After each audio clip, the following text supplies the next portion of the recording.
मराठी, ते धडक ते धडक. सांगता येईना आणि सहनही होईना, शौचा वाटे रक्तस्राव, वेदना, वारंवार शौचास होणे हा मूळव्याध तर नाही ना? मिळवा कायमचा आराम, तोही एका दिवसात, वेदना रहित, विना टाका.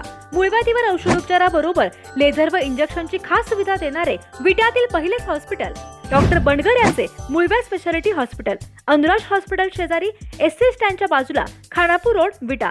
कान, नाक आणि घशा संदर्भातील आजाराची आता चिंता सोडा. विटा शहरात अत्याधुनिक तंत्रज्ञानाद्वारे आता अचूक निदान आणि खात्रीशीर उपचार उपलब्ध. डॉक्टर ऐश्वर्या काकडे यांचे श्री समर्थ कान, नाक, घसा हॉस्पिटल 24 तास आपल्या सेवेसाठी सज्ज. संपर्क आपल्या स्क्रीनवर.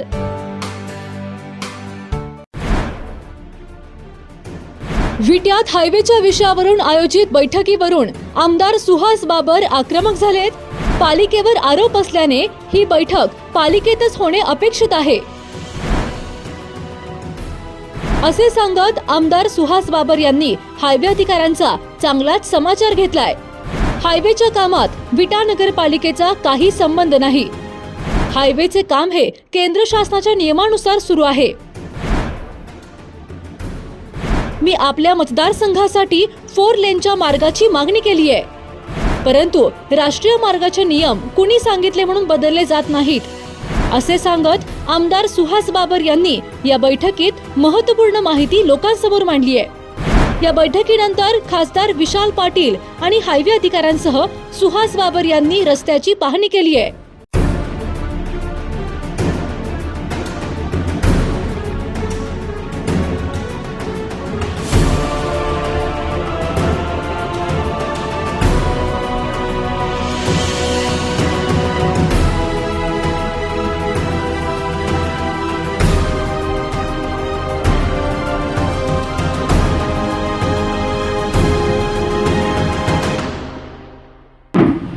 तुमच्या जागी एखादा पुरुष असला तर आम्ही जरा उतरून आणला असता. तुम्ही हलक्याने याचं कारण नाही, कारण आमच्या विधानसभेनं एक IAS ऑफिसर निलंबित केलाय. म्हणजे आम्ही काय आयरे बसलोय, काय कामधंदा नाही म्हणून बसलोय अशी परिस्थिती. मी या विभागाचा लोकप्रतिनिधी. ही सगळी लोक ज्या लोकांच्या या रस्त्यामध्ये नुकसान होणारे अशी सगळी लोक या ठिकाणी चुका झालेत ते तुमच्या अधिकाऱ्यांच्या झाल्या. तुमच्या अधिकाऱ्यांनी केलेला चुका आम्ही दिसतो. म्हणजे तुमच्या अधिकाऱ्यांना चुकीची माहिती दिली, पुढे गेले अधिकारी आहेत का?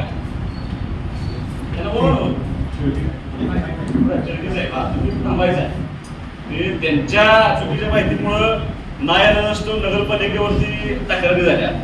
त्या तक्रारींचा वापर झाला पाहिजे, लोकांच्या मनामध्ये गैरसमज नसला पाहिजे, म्हणून आपण ही बैठक बोलतो. बैठक ज्या लोकांनी बोलवली त्या शहराचे कारभारी, नगराध्यक्ष मॅडम आहे, सगळे नगरसेवक आहेत, एक तास तुमची वाढ बोलत बसते. तुम्ही काय एगो पाळणारा माणूस, मी अशा संस्कारात आलो की मला त्याची आवश्यकता नाही. या सगळ्या लोकांचा ऐकून घ्यायला पाहिजे, उत्तर जायला पाहिजे होतं, पण त्यांना ऐकलं मी तेव्हा सुविधा फोन केला इकडे येऊन बसा. पण ते जे आरोप आहे त्या आरोपाचं खंडन किंवा त्या तक्रारी असणारे त्या तक्रारीची वस्तुस्थिती काय आहे तुम्ही सांगायला पाहिजे ना. म्हणून आम्ही तुम्हाला इकडे म्हणतो, हा रस्ता काही वर्षापूर्वी राष्ट्रीय महामार्गाला हस्तांतर झाला. हा रस्ता पूर्वी PWD होता आणि ह्या रस्त्याचं 4 पदरीकरण करायचं का 10 मीटरचा करायचा याचा निर्णय सुहास बाबर किंवा नितीन गडकरी साहेब घेत नाही. त्याचं ट्रॅफिक काउंटिंग होतं, बरोबर ना. आणि ट्रॅफिक काउंटिंग झाल्यानंतर तो रस्ता विट्यापासून दहिवडीपर्यंत त्यांच्या ट्रॅफिकच्या नियमाप्रमाणे 10 मीटरचा बसला, म्हणून तुम्ही तो 10 मीटरचा केला.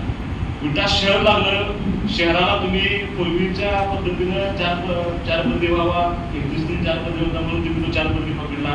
आणि माझ्या माहितीप्रमाणे जो विट्यापासून पैशापर्यंत होणार आहे तो प्रपोज आहे.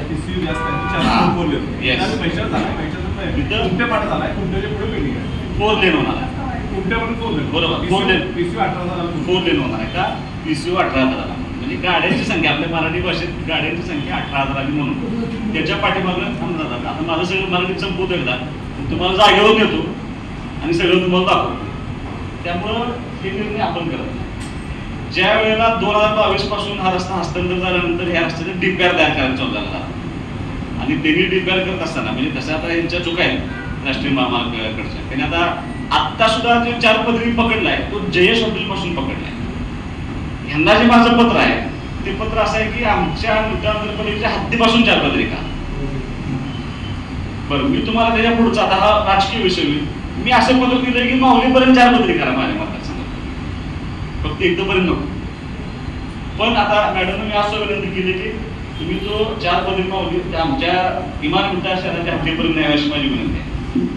हा रस्ता 9 मीटरचा धावपट्टी त्यांच्या भाषेमध्ये, म्हणजे आपल्या दृष्टीने रोड इकडं 9 मीटर इकडं 9 मीटर मध्ये 2.5 मीटरची फुटाची का 1.5 मीटरची 2.5 मीटरची डिवायडर आणि रस्ता संपला की गटर, ह्या बाजूला पण गटर आणि ह्या बाजूला पण गटर. आता आपल्या नगरपालिकेची तिथं जर 100 मीटर जागा असली किंवा 50 मीटर असली किंवा 30 मीटर असली तरी तेवढा रस्ता ते करत नाही. त्यांचा नियम आहे. त्याला कारण असं आहे की तुम्ही जर आता आपण सगळे जाऊ त्या ठिकाणी तो जो 100 मीटर आपल्याला 30 मीटर अपेक्षित आहे सगळीकडे 30 मीटर नाही. कुठं 30 मीटर आहे, कुठे 28 मीटर आहे, कुठे 25 मीटर आहे, कुठे 22 मीटर आहे, कुठे कट टू कट बसते, कुठे 17 मीटर आहे.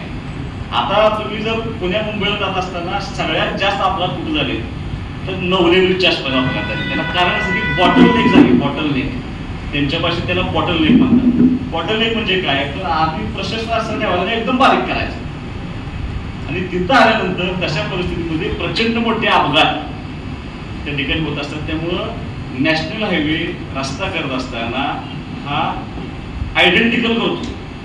ते कुठे एका ठिकाणी 20 मीटर, एका ठिकाणी 30 मीटर, एका ठिकाणी 40 मीटर करत नसतात किंवा कुठलीच एजन्सी असा रस्ता करत नसतात. जर पॅटर्न ठरला की आमचा रस्ता हा 9 मीटरचा आहे, एवढा सगळा रस्ता आमचा 21 मीटरच जाणार, ते तुमचं माझी जागा शिल्लक आहे म्हणून ते रस्ता मोठा करणार नाही. पवईच्या लेखाला मी तुम्हाला मुद्दाम सांगतो, तिथं जर तुम्ही गेला तर प्रचंड त्यांनी उकरले. तुम्हाला पहिले पवईचे गाठी बघा, पुढनं येणारे दोन्ही बाजूने गाड्या दिसत नव्हत्या. नॅशनल हायवेचा नियम आहे की 1 किलोमीटर विजन पाहिजे किमान, म्हणजे कुठं ब्लाइंड स्पॉट राहू नये. हे आपल्या नियमानं काम करत नाही, ते त्यांच्या नियमानं काम करतात. हा रस्ता 21 मीटरचा व्हावा हा 2024 साली त्या डीपीआरला मंजुरी मिळाली. त्याला नगरपालिका बसणार. आता नगरपालिकेने काय केलं की किती मीटरचा रस्ता आहे आणि कुठं आपल्याला जागा शिल्लक राहते याचा अभ्यास काय. आणि विशालला आता गेले अनेक वर्ष आमच्या नगरपालिकेच्या निवडणुकीला दोन्ही पार्ट्या शब्द देत आहेत की अंडरग्राऊंड गटर करतो, अंडरग्राऊंड गटर करतो. असं बरेच 40-50 वर्ष अंडरग्राऊंड गटर करतो, अंडरग्राऊंड गटर करतो असं चालू आहे. आता ती अंतिम स्टेजला पाहिलं आहे आणि मला असं वाटतं की उद्यामध्ये अंडरग्राऊंड गटर येत्या 2-3 महिन्यामध्ये आपल्याला त्याची मंजुरी मिळेल. मग जर आता अंडरग्राऊंड गटर आता ऑलरेडी जो रस्त्याचं काम चालू आहे तिथं आपलं नळ पाणी पडलेले पाईप आहे. जर कॉन्क्रीटचा रस्ता करायचा असेल तर ते पाईपा शिफ्ट करावं लागतं. जर उद्या लिकेज झालं तर कॉन्क्रीटचा रस्ता आपण तोडू शकत नाही. शिफ्टिंग हाच पर्याय असतो पाईपलाईनचा सगळ्यांना.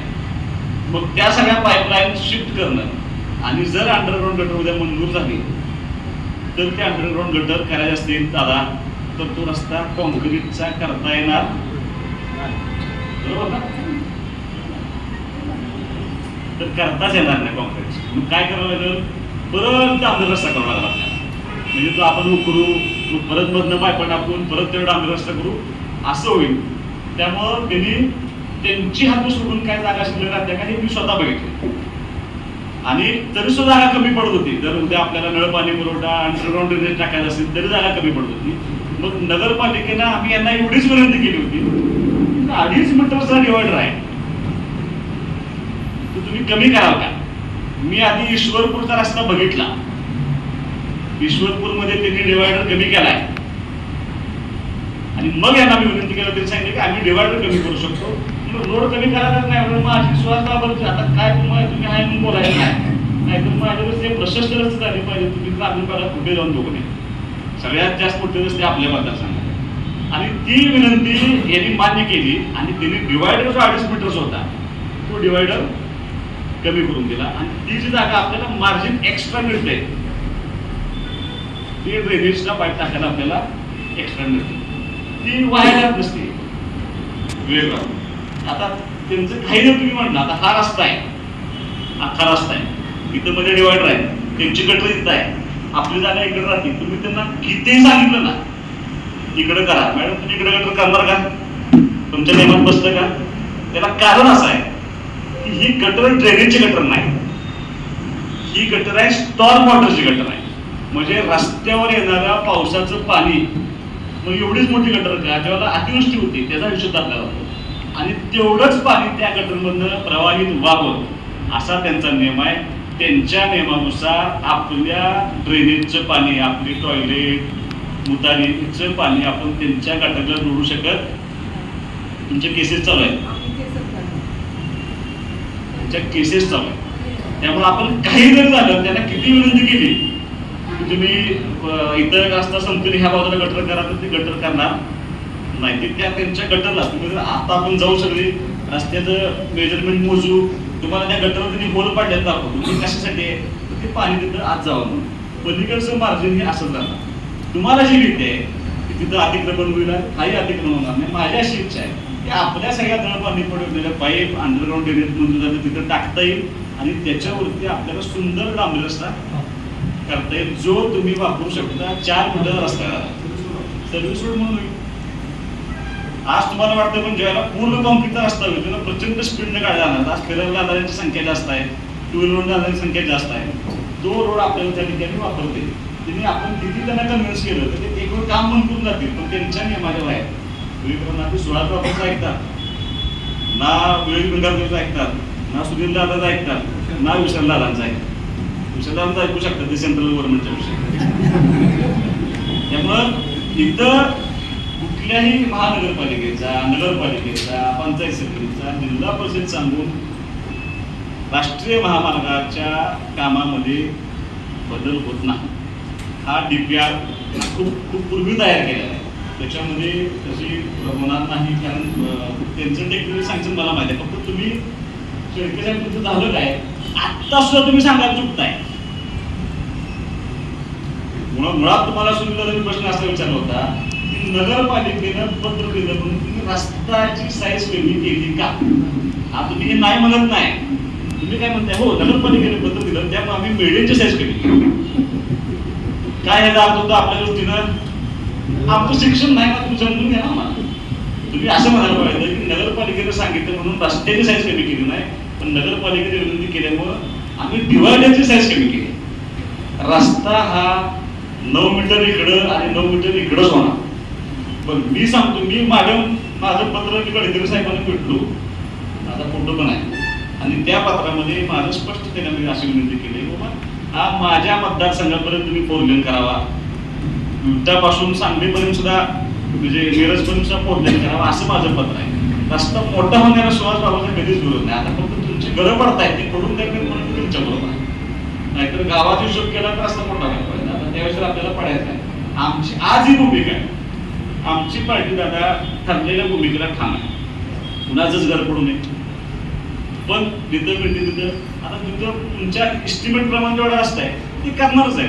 मी सांगते म्हणून कमी करणार नाही, तुम्ही सांगते म्हणून वाढवणार नाही. ही टेक्निकल बाजू आहे. आता हा मला असं वाटतं की कशासाठी आरोप प्रत्यारोप झाले मला माहिती आहे, पण तुमच्या चुकीच्या सांगण्यामुळं त्यांनी जसं सांगितलं ज्यांनी सांगितलंय आता हा जाऊ दे मॅडम आहेत परत बोलू आपण या विषयावरती. सगळं झालं की मी पत्रकार परिषद त्यांनी सांगितलं की कराड रस्ता मोठा करू नये म्हणून दिलेली पत्र आहे. ड्रेनेज करायचं आहे, अंडरग्राऊंड गटर करायचं आहे. मी 15 मिनिटानं पत्रकारांशी बोलतो. तर असं आहे ना, आता ह्यात तुम्हाला शंका आहे का?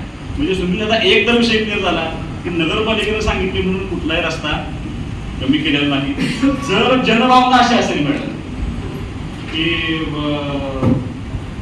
30 मीटर, परत काही ठिकाणी 28, परत काही ठिकाणी 29, परत 32 असा तुम्हाला जर साफ सुद्धा रस्ता करता येत असेल माझी काय अडचण. नाविन्यपूर्ण दागिन्यांची परंपरा आणि सोने चांदीच्या दागिन्यांचे होलसेल आणि रिटेल काउंटर म्हणजे साई ज्वेलर्स, कटरे सराफ.